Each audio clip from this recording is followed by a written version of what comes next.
Hello, welcome to Storytime with Cavefish, reading other people's stories. I'm going to be reading a story by Caedmon called Things We Can Never Unsee, um, which is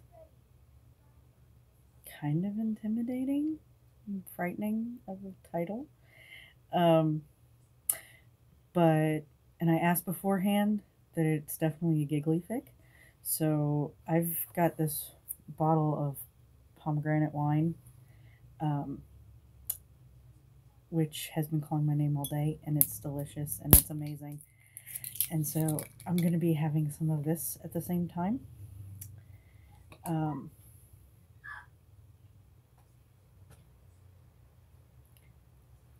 I think I'll do the reading after my kids go to bed, though.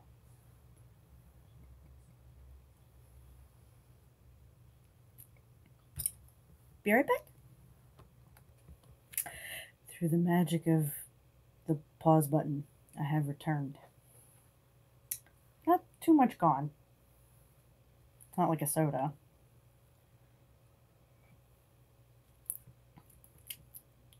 But it is good. So,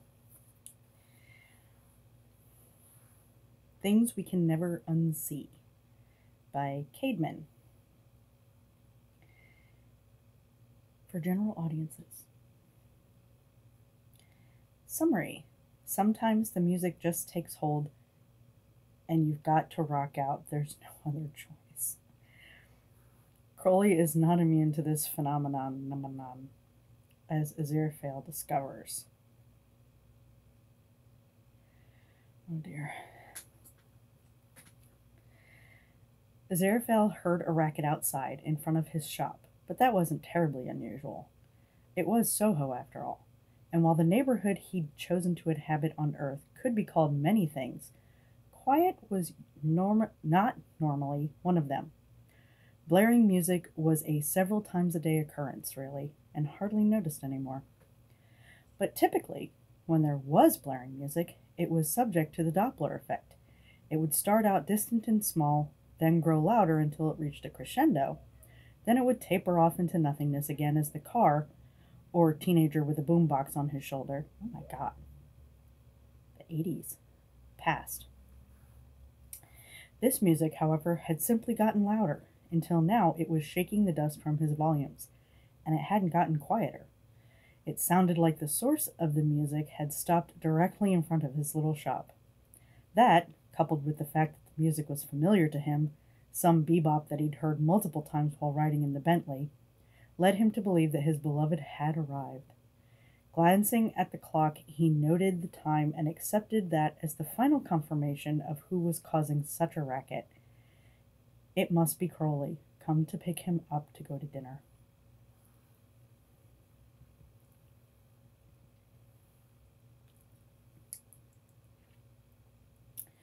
Aziraphale smiled fondly and closed the book he'd been reading, putting it aside and going to the front door, peeking out the window.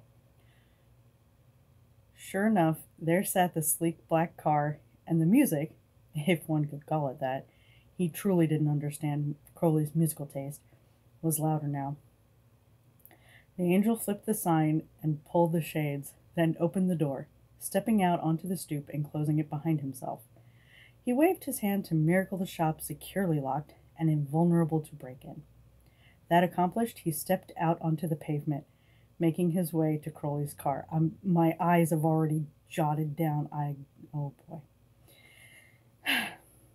Making his way to Crowley's car, fully expecting the demon to see him and turn down his music, as he nearly always did.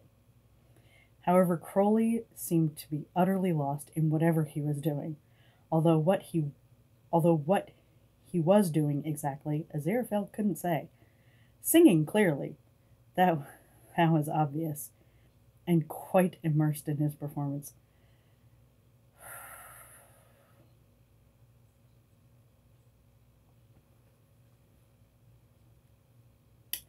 I'm going for it. I see a little silhouette of a man. Scaramouche, Scaramouche, will you do the fandango? Suddenly, almost too quickly to see, Crowley shifted his position in his seat slightly, singing another part of the song, and then switched back. still singing and putting on quite a lively performance for his steering wheel, apparently. Galileo, Galileo, Galileo, Galileo, Galileo, Figaro Magnifico! Aziraphale bit his lip to keep from laughing and just kept watching. Fascinated, much like I'm sure you are at this point. It was so rare that Crowley let the cooler-than-thou facade that he had so carefully crafted over thousands of years drop, and the angel was enjoying this glimpse of his beloved demon having pure, unfettered fun. Beelzebub has a devil put aside for me, for me, for me. Oh, that was bad. Suddenly Crowley was nodding his head, or at least Aziraphale thought he was nodding, but he'd never seen anyone do it so emphatically, up and down in time with the music, and Aziraphale was struck with the thought that if Crowley still had his long hair, it would have made quite the spectacle.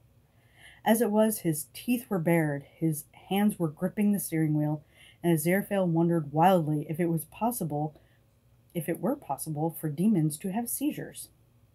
It didn't last long, though, before he had stopped the violent nodding and was back to singing and gesticulating forcefully, as if performing in front of thousands of screaming fans.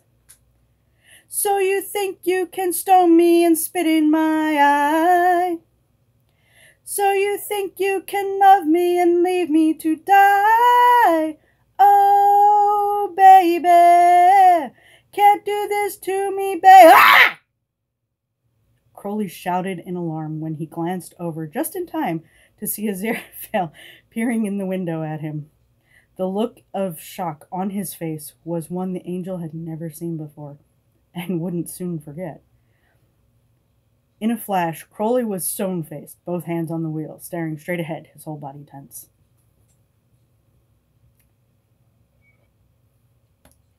The music's volume had dropped to nearly nothing, without a touch from his long, slender finger. Aziraphale schooled his features, trying to repress the laughter that wanted to escape, and opened the door to the car, getting in. Crowley didn't acknowledge him for a minute, and Aziraphale felt laughter bubbling closer to the surface with every passing second. Just when he turned his head to face the demon and was opening his mouth to say something devastatingly clever, Crowley held up a finger in a clear stop motion, rather close to Aziraphale's face, still staring out the windscreen at nothing. Not one word. Oh, that simply wasn't fair. There was so much Aziraphale wanted to say, so much teasing he wanted to do.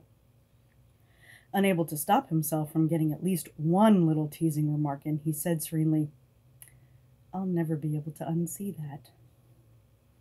Crowley turned to glare at Aziraphale, tilting his head so his sunglasses slid down just a bit, and his amber eyes were able to bore into the angel's, angling the finger so it was now pointing warningly at him. Not another word. Aziraphale made a show of miming the zipping of his lips, then throwing away the key. Crowley continued to glower, and Aziraphale smiled at him innocently, immensely pleased with himself. Crowley turned back to the road, a muscle twitching in his jaw, then seemed to shake it off, and was back to his usual slouchy self, as if nothing had happened. Right. Where to for dinner, Angel? Oh, I don't care, Aziraphale answered cheerily. Then he crooned softly, "Nothing really matters to me." You made me sing. The end. Okay, so I probably lost like everybody right around the whole singing part. I'm sorry for the scream. I wasn't expecting it. But I hope you enjoyed it. Thank you for coming to Storytime with Kfish.